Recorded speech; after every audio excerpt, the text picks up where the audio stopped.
Hi, this is Amnah here. I'm from My English Matters and I'm one of the co-creators of My English Matters. So this session is one of the 4 live sessions that we will be doing in February. And this first session is all about Q&A. So we've called it AMA, Ask MEM Anything. So what we did was on last Thursday, I sent out an email to all our email subscribers and asked them to send some emails and ask us any questions that you want us to answer in this session. So this session, I am going to be answering 7 questions. And then after I've answered all those 7 questions, I will be going through the comments. Aisha Shurfa is here. She will be going through the comments and she will be passing to me all your comments and questions that I can answer in this session if we have time. So what we're going to do is I'm going to answer 7 questions first that we received through email, and then we're going to go through the comments questions. Okay? So just a short introduction about me. I am Amnah Shurfa. So I'm one of the co-creators of My English Matters with 2 of my sisters. Hi Aisha, I can see you, you're watching me. I'm one of the co-creators with Aisha and also Azima, and we've been doing My English Matters since 2016. So basically what we do is we do online courses. We have one online course called Communicate with Confidence. We also have a membership program. It's called Members Monthly. So that one is every month our students will get lessons from us. And then we also have online workshops. We just did one in January. And we have also our live workshops. So we usually do about 2 or 3 of our live workshops in KL. Okay, so I think we can start now. Maybe you can just say hi to me. I'm feeling a bit lonely on this side. Just say hi, tell me where you're from and where you're watching. I would like to see some comments. That would be nice. So first of all, I am going to answer the first question. The first question is from Ain. Okay, let's go to the question here. Ain. So Ain asked me, Assalamualaikum Amnah and the team of My English Matters. Walaikum salam. Hi Haris. Okay, I'm going to answer this question now. I have a problem. Okay, this is Ain speaking to us. I have a problem, a confidence problem. I'm able to speak English with my students in my class, but when it comes to speaking English with my colleagues, I've lost my motivation. I prefer to speak Malay rather than English. Why? If I speak English with them, they always tease and become sarcastic like, mentang-mentang aja English, and it makes me feel down to speak with them. Ha ha ha. So what I do is, when they speak English, I will reply in Malay and the same sarcasm happens. I don't know what to do. What do they want actually? Sorry, a little bit emotional. So it looks like you are having a confidence problem because you teach English, you're a teacher, and then when you speak to your colleagues in English, they make fun of you. They say like mentang-mentang aja English, which means, oh, just because you teach English, you want to speak English with us. And then you feel upset. But when you speak in Malay, they're also sarcastic. So you don't know what to do. What do they want actually?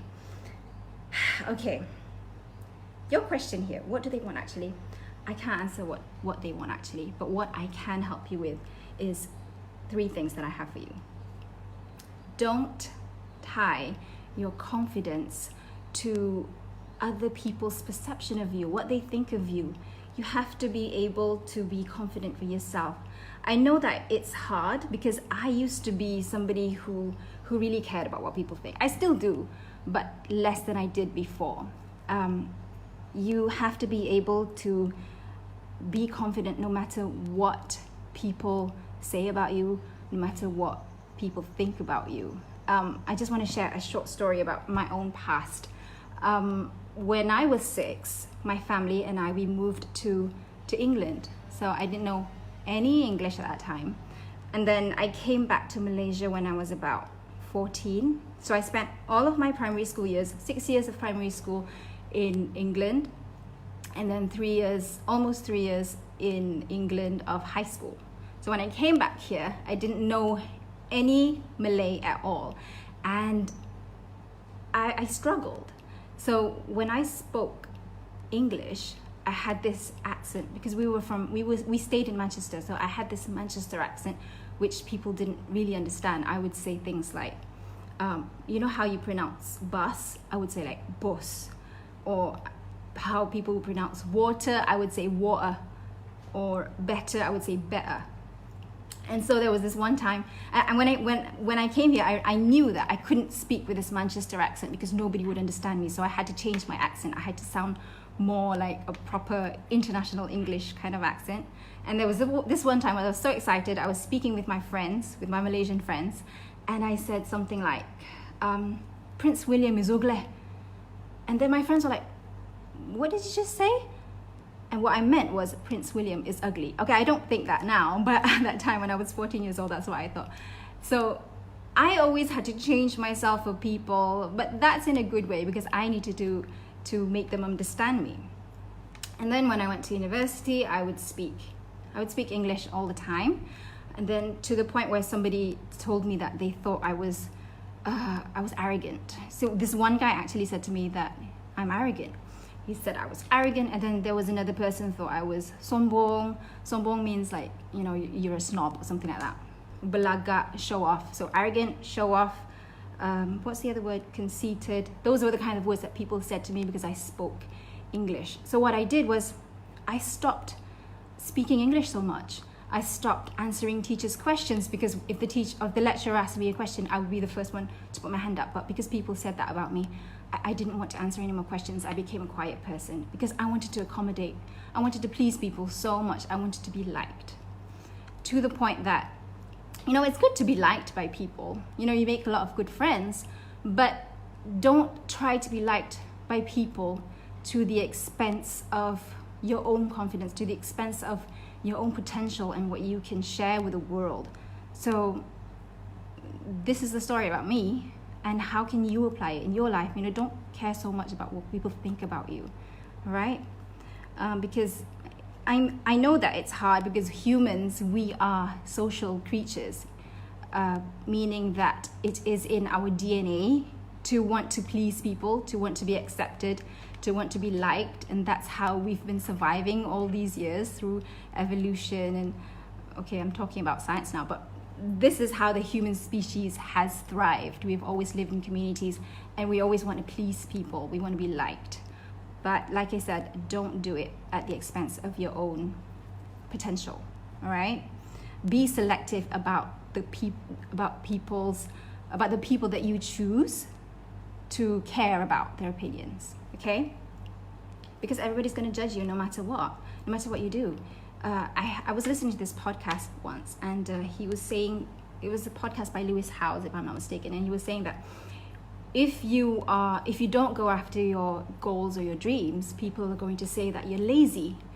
If you do go after your goals and dreams, people are going to say that you're too ambitious, or you know, you're never satisfied. So people are going to judge you no matter what.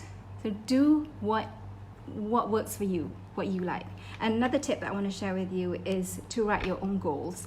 It could be your 3-month goals, it could be 1-year goals, but I like to work on 3-month goals so that you know what you want to achieve in the next 3 months. Write them down, write down your goals. If your goal is so clear, you wouldn't be bothered with what people say about you, okay? Because you have to look at your goals every single day. You know, even if you want to take it to the next level, you write your goal every single day so that if people make fun of you, you're like, it doesn't matter. You don't know what my goal is. You don't know the path that I'm going. All right? So if people make fun of you or say, you know, mentang-mentang aja English, nak cakap English, just do your own thing. It doesn't matter. All right? Okay, so Madam Azima says, agree, be selective of the people you surround yourself with. Yeah, but sometimes you are surrounded by people who are not so positive. So be selective of the comments or the people. Be selective of whose comments you care about. All right? So thank you, Ayn, for your question. I hope that has been helpful. So the 3 things is, don't tie your confidence to what others think of you. Remember that people are going to judge you no matter what. So you still have to be confident no matter what. And then write your own goals. write your own goals so that your goals are so clear that whatever you do when you are heading towards your goal, people are going to talk about you and stuff like that. It doesn't matter because your goals are so clear. All right? Okay, I'm going to go to the next question, which is by Sophia. All right, Sophia, I'm going to open your email. Sophia, how to be less anxious when facing English speaker. Wait, let me just have a drink here.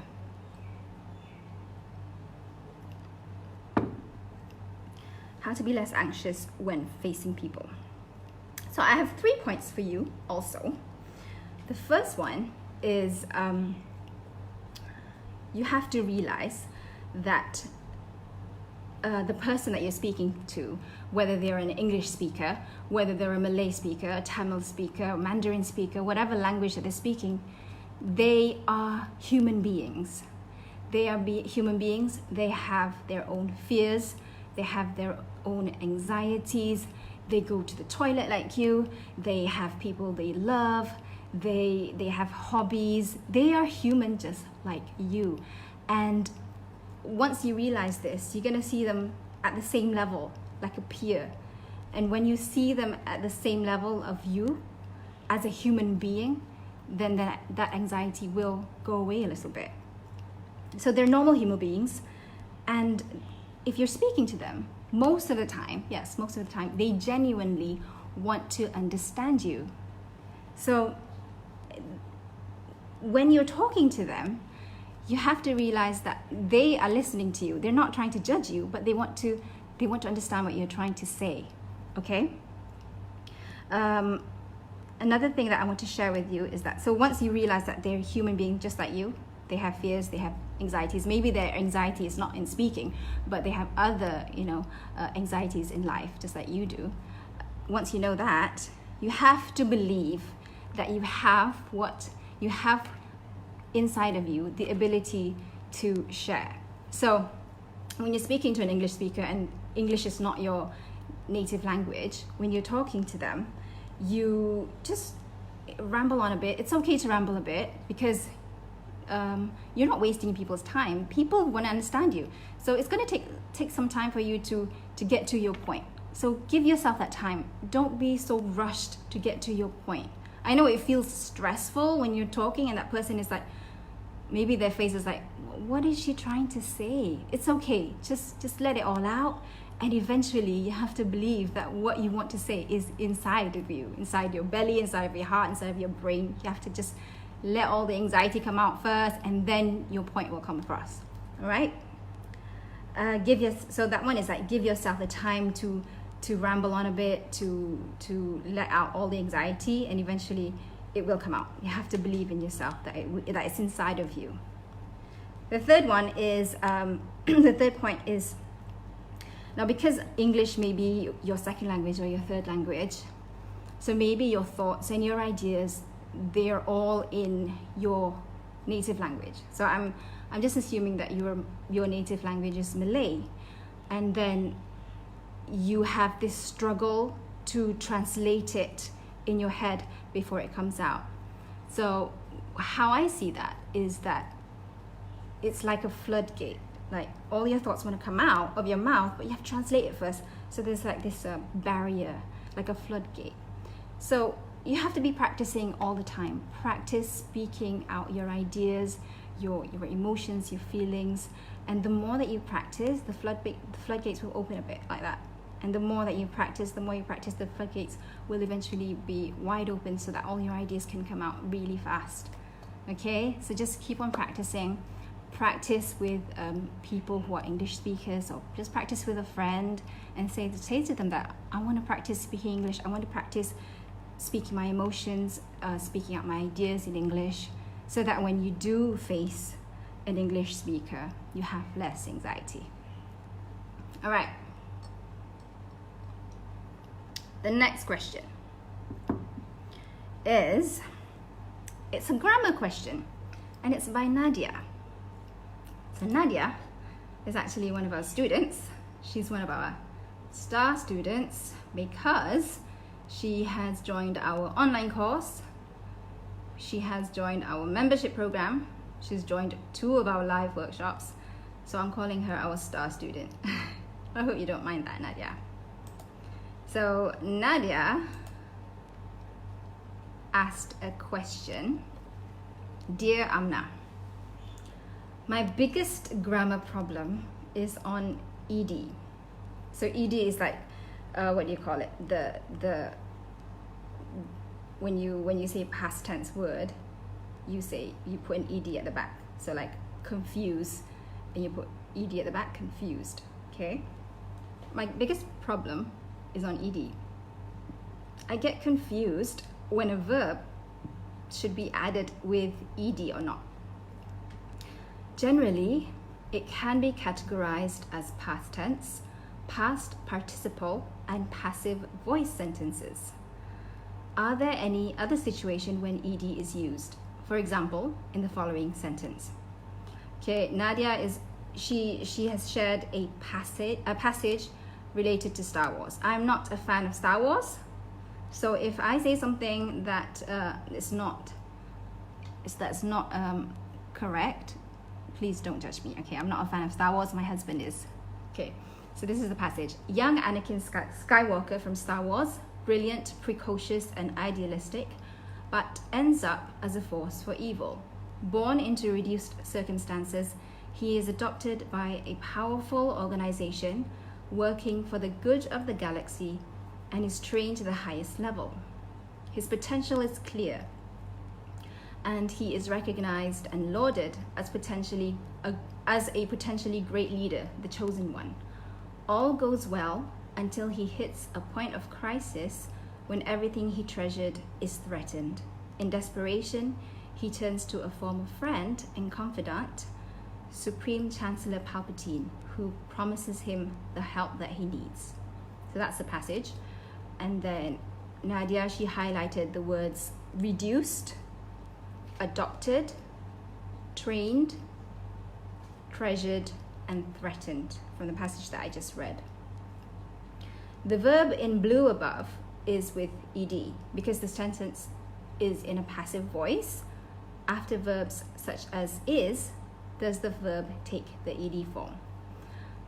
Okay, so all of these sentences, the ones that you've highlighted, one of them is not a passive voice. The others are. So I'll go through each sentence to help you.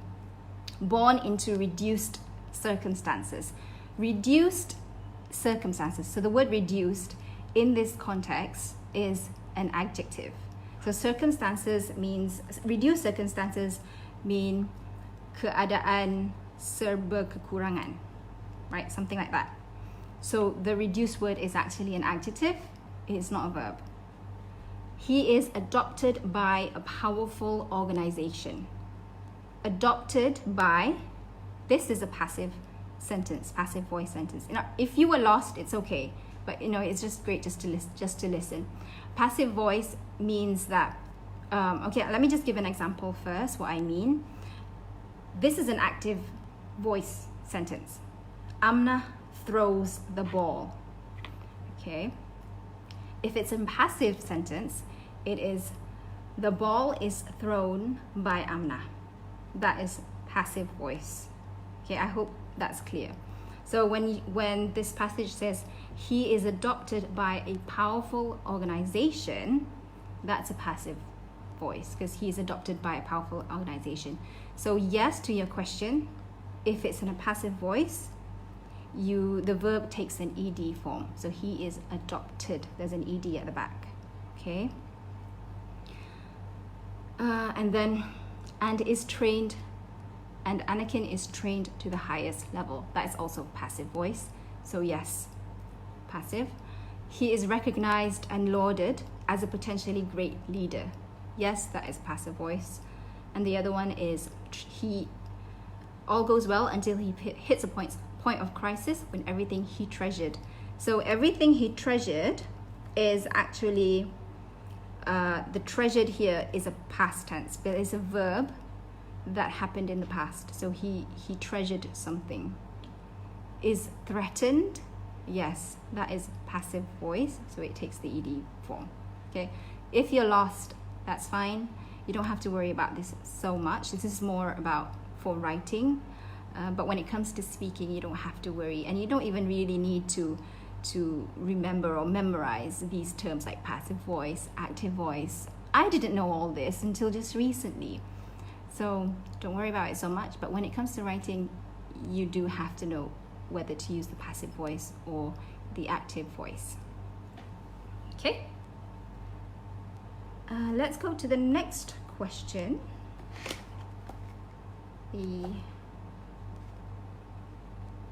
I have answered 3 questions now, right? Okay, the 4th question is by Honey. See, Honey, where are you? I'm gonna open Honey's email here. Honey, mana Honey?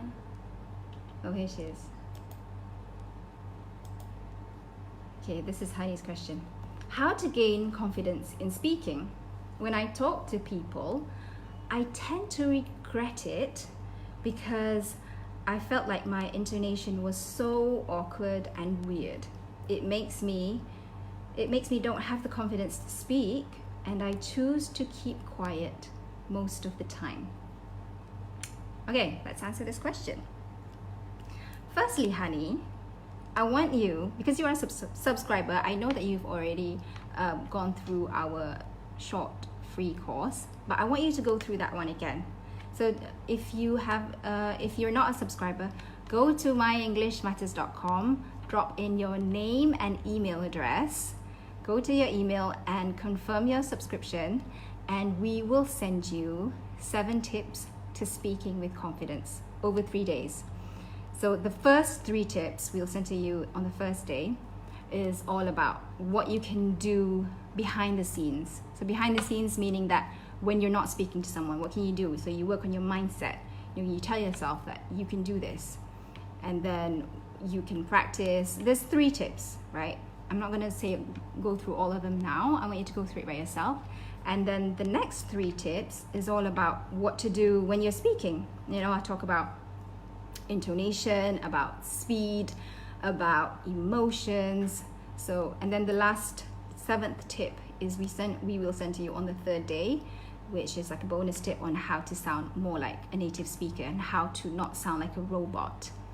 So go through that. I want you to go through that one again, watch it, and that one will help you on how to gain confidence in speaking. And then the next thing that I want you to do is, because when I talk to people, I tend to regret it because I felt like my intonation was so awkward and weird. What can I say? Don't be so hard on yourself. I know that when a lot of people are hard on themselves, including me.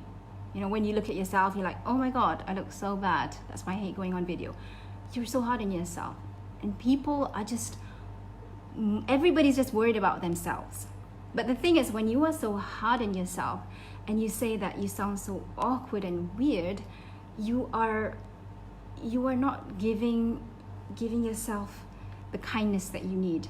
So imagine if this was somebody that you loved, right? And this somebody that you loved said, I hate my intonation. I just sound so awkward and weird. What would you say to that person that you care about? You would say, it's fine, you can improve yourself. You sound normal. You don't sound so bad. It's just yourself. It's just yourself judging yourself. Okay? And then another thing that I want to talk about is when you say it makes me don't have the confidence to speak and I choose to keep quiet most of the time. If being quiet most of the time does not help with a situation and you have something that you want to say but you choose to keep quiet, you are actually doing a disservice to the situation, meaning that, I don't want to say this word, but when we are so when we choose not to speak up because we are afraid of how we look or how we sound, we are actually being selfish. We're being selfish to others who would benefit from what you have to say and what you have to share. Okay? So just remember that people can benefit from what you say and what you share, even if it sounds weird or awkward, or you hate how you sound. And sometimes I hate how I sound, and sometimes I don't really like how I look. So yeah, it's part of human nature to judge ourselves, but just to try to be kinder to yourself. And I just want to share a little story about how I have improved my own writing. So this is not about speaking, but this is about writing, okay? So I have been writing on the My English Matters blog and in the email every Thursday since 2018, if I'm not mistaken. Before that, I wrote since 2016, but I wasn't so consistent about it. And I realized that I needed to write every single week because it was important for me to connect with you guys, and it was also important for me to improve my own writing. I used to think that, oh my god, it's so difficult to write just one blog post, but now I can write a blog post in just 1 hour because I have been writing consistently every single week. And now when I look back on my writing in 2016, I was like, did I write that? That's really quite okay. It wasn't bad, but I know how I could have written it better. And throughout the course of this 3 years since the end of 2016 to now, throughout that course of that 3 years, I have taken online courses, I have read a lot of emails, and I have also learned how to write better. So it's only through implementation can you improve yourself. So what I want you to take away from this is that what can you do consistently, speaking wise, so that you go from, not liking how you sound to being okay with how you sound, to accepting yourself. And then what can you do from being okay with how you sound to being, happy with how you sound and your intonation and all that. So maybe you need to you say that you don't like your intonation, so I would suggest that you join a class, a physical class, so that you can get feedback on how to sound better. Or maybe you just, talk to your friends and ask them, like, what can I do to sound better? What can I do to not look so awkward? So physical class would be great for you, or just practicing with your friend or somebody that you love. Okay? So that's the 3 things that I want you to take away from this. Is 1, watch the 7 tips to speaking with confidence at myenglishmatters.com. Number 2, don't be so hard on yourself. Be kind to yourself the way that you would be kind to your best friend, somebody that you love, right? Third one is doing something consistently so that you can get better. So you can only get better if you make mistakes or if you implement, okay? Right, let's go to the 5th question. So the fifth question is from Noor Fariza.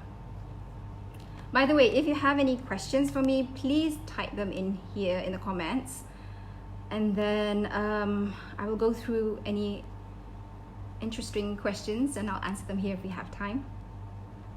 Okay, who is that? Noor Fariza. Where's Noor Fariza? Noor Fariza. Oh, here you are. Okay, Noor Fariza has asked me another grammar question. Okay, hi Amnah. I am confused whether to use has been or had been in the sentence below. For example, while at the office, I was quite surprised to receive a notification message from the online shop saying that my order has been delivered. Okay, here's another example that Fariza has given. Or is it, while at the office, I was quite surprised to receive a notification message from the online shop saying that my order had been delivered. So which is the correct sentence? Please help. Thanks. So did you catch that? The first sentence, I said has been delivered. The second sentence, I said had been delivered. Let me just drink this.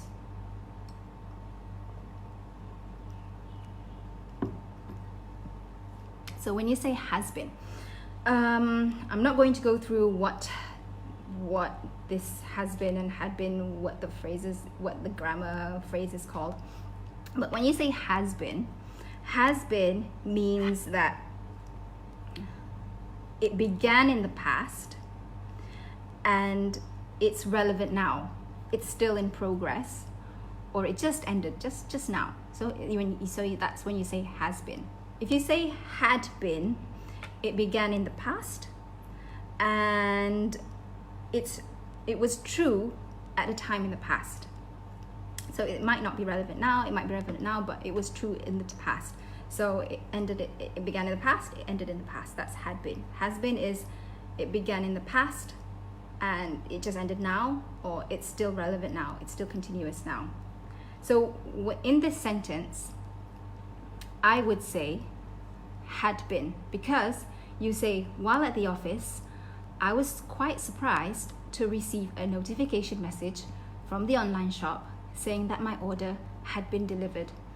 I would say had been, because you say, while at the office, I was quite surprised. So it sounds to me like you're no longer at the office.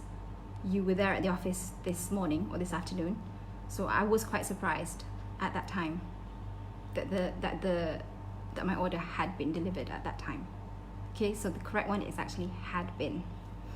I would use has been if you had said it like this. I'm at the office right now and I am quite surprised to receive a message from the shop saying that my order has been delivered. So I am at the office right now. My order has been delivered. Okay, do you see the difference? Has been and had been? I hope that's helpful. Okay, thank you, Nora Fariza, for your email and your question. Let's go to the next question. It's by Nadia again. See, I told you, Nadia's a star student. Okay, hi Amnah, another question from me. Can you provide feedback about the book name Radical Candor, which was referred in your CWC Facebook Live video? So since Nadia is our online course student, back in October, I did a Facebook Live talking about a book that I was reading. And I also wrote this in one of the emails that I sent to all our email subscribers. If you're not our email subscriber, make sure you're our email subscriber. Just sign up at myenglishmatters.com and you will receive emails from us every Thursday. Just a little bit of, what do you call it? Eclan just now. But anyway, yes, Radical Candor. I have that book here with me right now. It's called Radical Candor. It's probably the ballet for you. So she's asking me to give feedback about this book. If you are a boss or you have to manage a team of people, if you're a manager or a boss, you have to manage a team of people, or you're the CEO of your company, then yes, I would definitely recommend that you read this book. If you don't have anybody reporting to you, then maybe you can still get a lot of value from this book, but it's most suitable for people who manage people. So it was really helpful for me because the author, Kim Scott, she talked about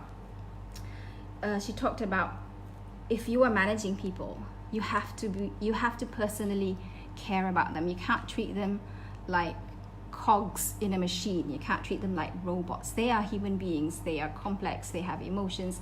They have things going on in their personal lives. So you have to realize this, and part of your job as a boss or a manager is managing them as human beings, even though you might not even like it. But yeah, so she says that. I can share with you a little bit. I think we still have a bit of time. I can share with you a little bit about what she teaches. So one part of it is she comes up with an axis like that. So this axis is caring personally. So caring personally, and the other one is challenging directly. So caring personally goes up and challenging directly goes like that. So if I'm doing this right, I'm not sure if I'm doing it right for you guys, but because I think you guys can see this the other way around, like a mirror effect, but never mind. So caring personally and challenging directly. So if you are radical candor, you care personally about that person and you also want to challenge them directly. if you don't, so if you're here, the bottom, just like that, quadrant like that, I look like Ultraman, don't I? Okay, at the bottom, if you don't care about that person, but you like to challenge them directly, you are an obnoxious, aggressive boss. Okay. Another one is you care personally, but you don't challenge them. You become that quadrant is called ruinous empathy. Like you care about them, but you don't want to challenge them because you are so worried about their feelings. And the other one is you don't care about them and you don't even challenge them. So that is called manipulative insincerity. So let me just give you a quick example of each of those quadrants. So imagine that you see a colleague and his fly is open. His fly is open meaning that his zip is open. So he just came out of the toilet and his zip is open. So if you are radically candid, you care personally about that person, and you also want to challenge them directly, what would you do? You would go up to them privately and you would say, hey friend, your fly is open. And then your friend would be like, okay, thanks for letting me know. And let me just have this drink.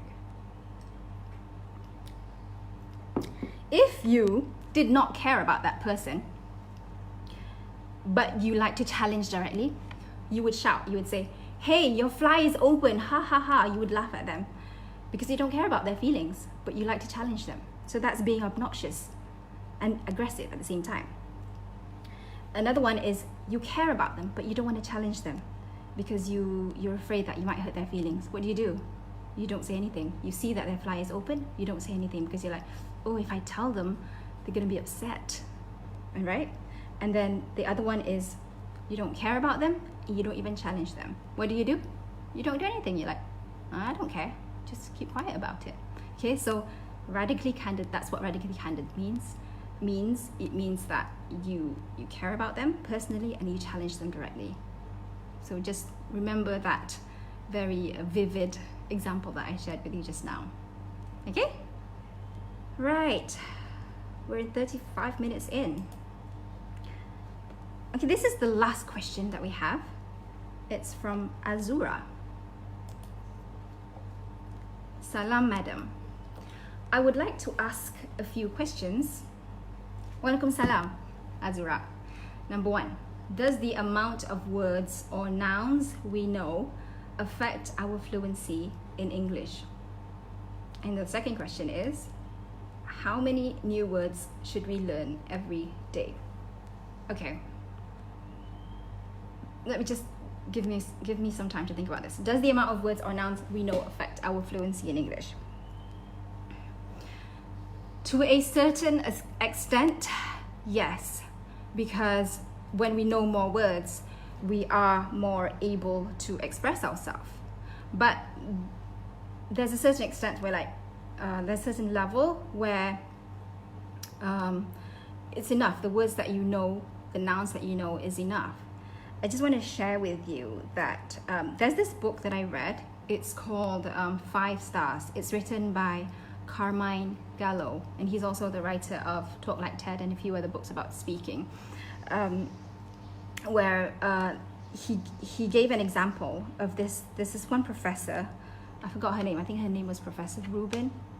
If I'm not mistaken, she's a woman. Okay, so she was explaining to a large audience of adults about this very complicated thing, which is about scientific, and then it was a very good speech that she shared. And what they did was they got the words that she spoke, the transcript of her speech, and what they did was analyzed it. And when they analyzed the speech, which was about something scientific, something complicated, which was speaking to a general audience, when they analyzed her speech, they came up with the conclusion that the level of English that she used when she talked to them was actually the level of a 6th grader. So a 6th grader in the US is a 12-year-old.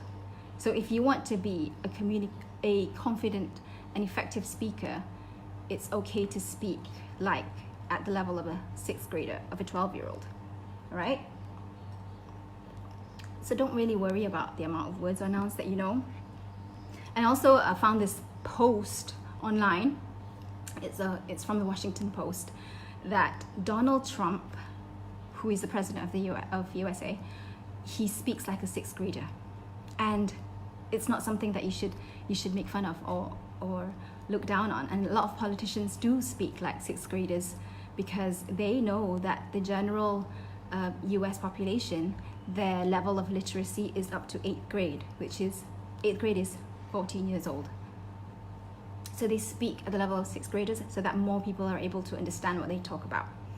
Okay, so you don't need to speak like a Harvard professor if you're speaking to a general audience. Just speak like a 12-year-old. Okay. And I also want you to Azura, I also want you to take this self-assessment. Okay, it's on our website, it's on our blog. So if you go to myenglishmatters.com/blog, you go to the post that I wrote last month on 10th of December 2019. It's called Take This Self-Assessment to Determine Your Level of English. Yeah. I'm speaking so much that I'm getting so thirsty. All right.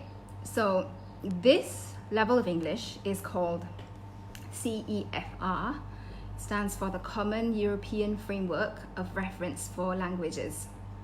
So a lot of international tests like IELTS and TOEFL, they are aligned to this CEFR. So go to this page and then you do your own assessment of what level do you think you are. Because according to, hold on, I need to get the correct name. According to the English Language Standards and Quality Council of Malaysia, the target for graduates is B2. So you need to be B2. So there are 6 levels. There is A1, A2, B1, B2, C1, and C2. So you need to be B2 to adequately function at work. So I'm just going to go through it quickly so that maybe you can, at home, you can just go through, figure out what level you're on right now. So if you're a basic user, you're A1. You can understand and use familiar everyday expressions and very basic phrases aimed at the satisfaction of needs of a concrete type. You can introduce yourself and others, and you can ask and answer questions about personal details such as where you live, people you know, and things you have. You can interact in a simple way, provided the other person talks slowly and clearly and is prepared to help. So that sounds like you, then you are A1. So I'm going to go to the next level, which is A2. Basic user A2. You can understand sentences and frequently used expressions related to areas of most immediate relevance. For example, very basic personal and family information, shopping, local geography, and employment. You can communicate in simple and routine tasks requiring a simple and direct exchange of information on familiar and routine matters. You can describe in simple terms aspects of your background, immediate environment, and matters in areas of immediate need. So if that sounds like you, then you're A2. Let me go to B1 now. Independent user B1. You can understand the main points of clear standard input on familiar matters regularly encountered in work, school, leisure, etc. You can deal with most situations likely to arise while traveling in an area where the language is spoken. You can produce simple connected text on topics which are familiar or of personal interest. You can describe experiences and events, dreams, hopes, and ambitions, and briefly give reasons and explanations for opinions and plans. Does that sound like you? If it sounds like you, then you're a B1. Okay, and I'm going to go through B2 now, just independent user, B2. So you can understand the main ideas of complex text on both concrete and abstract topics. including technical discussions in your field and specialization. You can interact with a degree of fluency and spontaneity that makes regular interaction with native speakers quite possible without strain for either party. You can produce clear, detailed text on a wide range of subjects and explain a viewpoint on a topical issue, giving the advantages and disadvantages of various options. So I just read to you A1, A2, B1, B2. I'm not going to go to C1 and C2 because C1 is more for people who are like specific careers such as English language teachers. So you should be aiming for B2 if you want to be able to function adequately at work. So figure out what is your level of English based on this CEFR, and what are you going to do? What are you going to do to go to the next level? You could attend classes, you could join an online course, you could just practice more, right? So just figure that out. And okay, let's go back to her question. So does the amount of words or nouns we know affect our fluency in English? Not necessarily. There's a certain level of amount of words or nouns that you know where you are able to express yourself fluently. I just want to share that I know I can understand a lot of words in English, but when I speak, I don't use a lot of different big bombastic words because people might not understand. So I might use some words that you as if you're a second language learner, you don't understand, but you would still understand what I'm saying because it's based on the context of my sentence, right? So what's important is that you're able to speak simply what's comfortable for you, and it doesn't matter how many words you know. The second question from Azura: how many new words should we learn every day? How many new words should we learn every day? I'm going to say, since you are an adult, you are not primary school, I would say that it's up to you how many words you want to learn every day. I would prefer that you learn phrases instead, because if you learn a new word but you don't know how to use it, it's not effective. So learn new phrases. Perhaps, for example, maybe you have trouble in expressing yourself, expressing your opinions at work. Somebody asks you, okay, Azura, can you share your opinion on this? And you struggle with that. Learn phrases on how you can be more fluent in that way. So maybe you want to Google like phrases for sharing opinion, phrases for sharing how you feel, what you think. For example, personally, I think, or this is my opinion on this matter, or I agree with what you have just said. So instead of learning new words, learn new phrases. Figure out what is it that you struggle with, and then search for it online. And we also share a lot of useful expressions for expressing your opinion. We share that in our online course, Communicate with Confidence. So I hope if you've not already join the online course. All right, we have a lot of expressions there. Maybe you can learn like one new phrase a week and then use that. So challenge yourself to use that phrase that week in your next meeting. Okay, and then the next week maybe you choose another phrase, like, okay, I'm going to use this phrase for next week in next week's meeting. Okay, so we're done. I've answered all 7 questions that we received, and we have a bit of time to answer your questions here that you've sent to me live. Okay, Aisha, she sent to me through WhatsApp because I can't see all your sorry, did it just go dark? I can't see your comments here because I'm going live from my phone, so the comments and stuff go by really fast. All right, so Aisha, question from LR Rahim. Salam Amnah, I'm having problem with speaking English.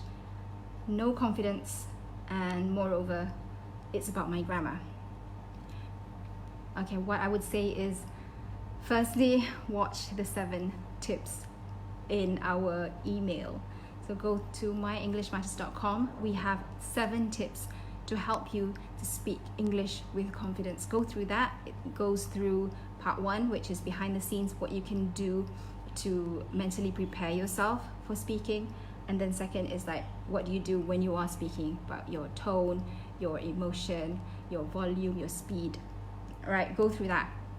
And don't use grammar. I don't want to sound like flippant about this, but don't use grammar as an excuse for not speaking, because you can only learn when you make mistakes. You can only learn when you are implementing. You can't stay in your head thinking, I don't want to speak because my grammar is bad. That's how, when we were kids, that's how we learned, right? We made a lot of mistakes. And from that mistake, we learn best when we make mistakes. So don't worry about that. Just speak. Maybe you can start off by ordering pizza in English if you're so worried, if you don't have the confidence or you don't want people to judge you. Okay? Nur Aini Amalina.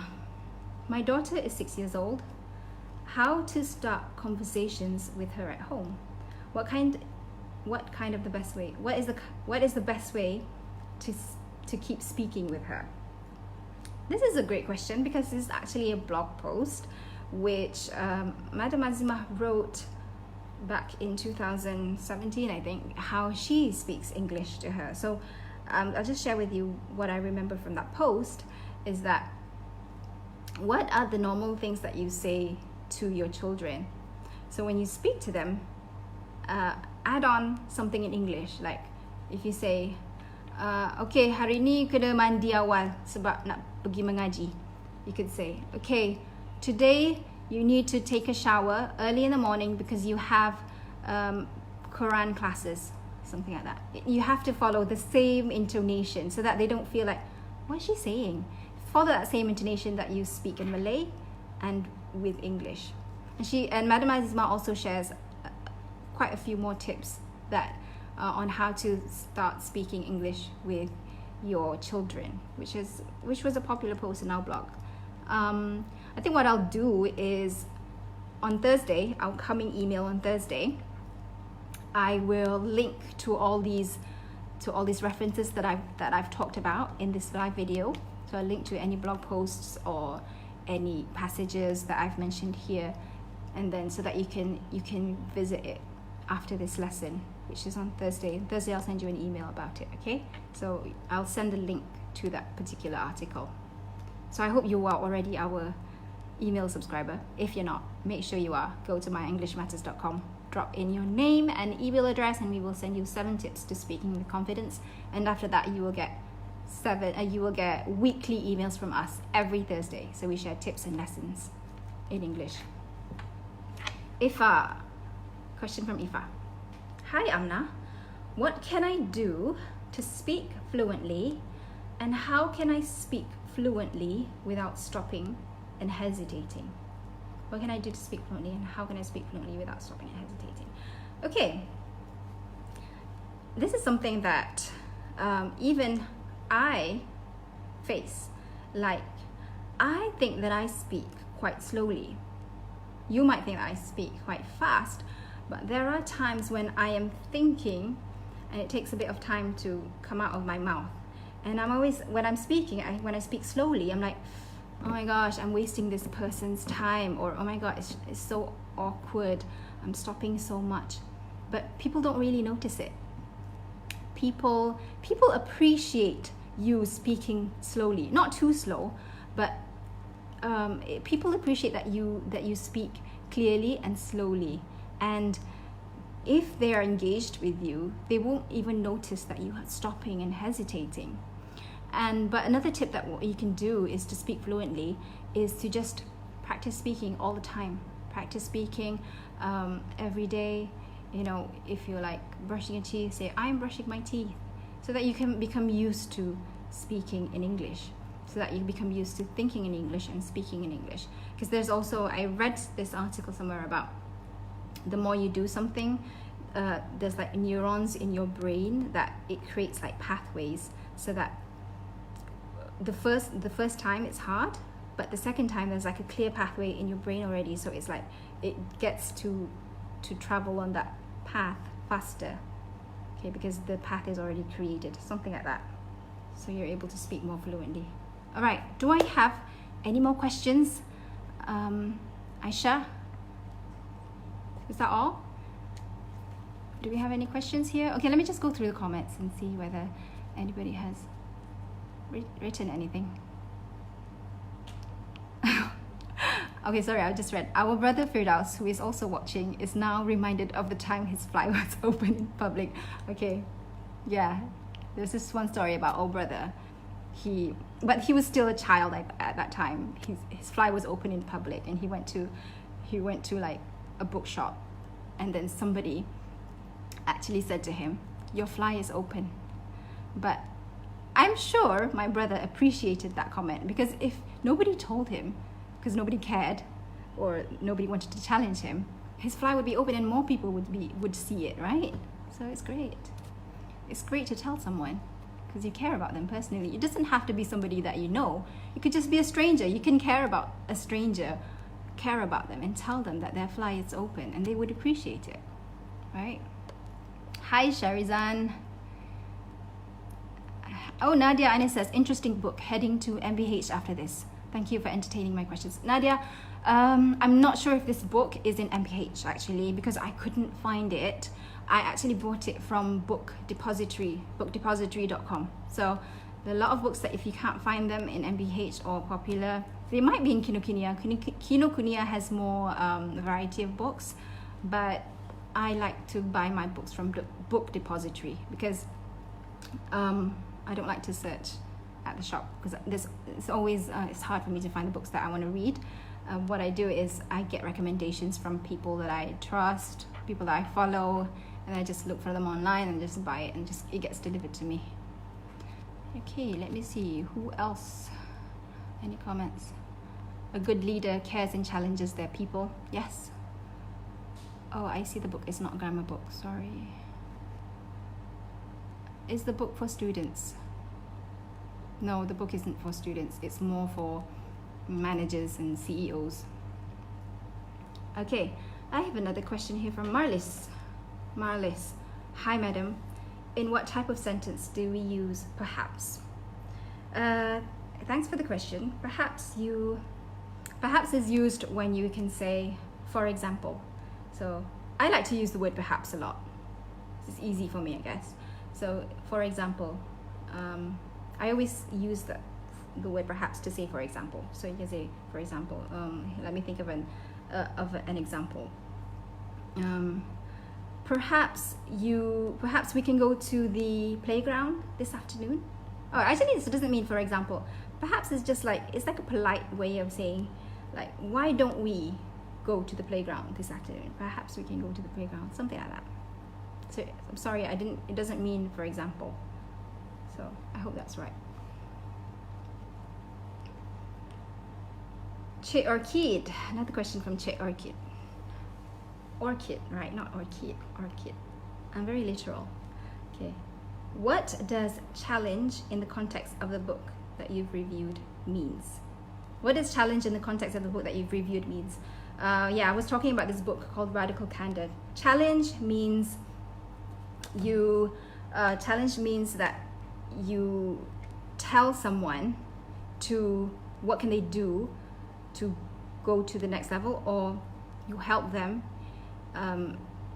tell something that is hard for them but it will help them, something that is difficult to share but you know it will help them. That's what challenge means. Okay, I hope that makes sense. Challenging someone. Okay. I want to share another example that I got from this book. The author shares. She shared that she worked for Google, and then Sheryl Sandberg, who is like in Facebook now, this Kim Scott, what she did was she was presenting something, one of her first ever presentations at Google. So she was doing a presentation, and the CEOs like really liked her presentation, and it was a success. And then after the presentation, her friend Sheryl Sandberg, who worked at Google at the time, said to her, you know, your presentation was really good, but you said a lot of ums, like like that. And then the author said, oh yeah, it's just something that I say when I am speaking. It's just what I'm thinking. And then Sheryl said it again. She said, yeah, you're always saying and you are one of the smartest people I know, but when you say a lot, you sound stupid. So I can hook you up. Is that the right word? I can find you a coach to help overcome the ums, to coach you in speaking so that you don't say so much, so that you can sound more fluent, sound better. So that is challenging. That means you're challenging directly. You meaning that you tell them, like, this person saying a lot of ums and it's making her sound stupid. It could upset her, but you tell them because you care about them. So what Sheryl Sandberg did was offer her a speaking coach. I hope that makes sense what you mean. Okay, do we have any more questions, Aisha? I think we'll end now. It's almost 11. If we don't have any more questions, I think we can go. All right. Right. So that's all for today. Inshallah. See, I'm saying It's fine to say right? But just not too much. Inshallah, next week, Sunday at 10, we will have another Facebook Live. We may be doing Q&A like this one, or we may be talking about something else related to speaking.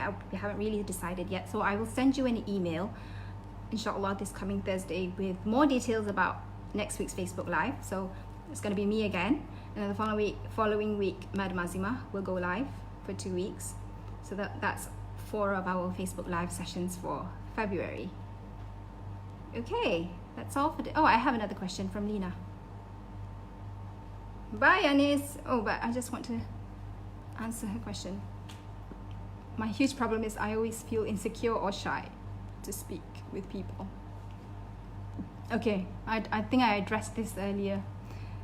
If you didn't catch the earlier part of this video, this session, I talked about feeling insecure or shy. It's normal to feel insecure or shy. Sometimes, most of the time, I grew up feeling insecure or shy. And it's only now that I'm older that I'm less shy. I'm still shy now sometimes in certain situations. This is something that I shared with my friend, that you can't expect yourself to be perfect in every speaking situation.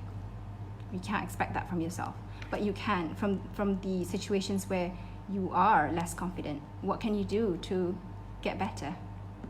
All right. Okay, so thank you so much for joining me. I've had fun. So this was one hour.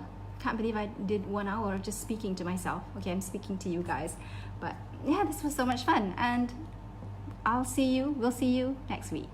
Bye bye.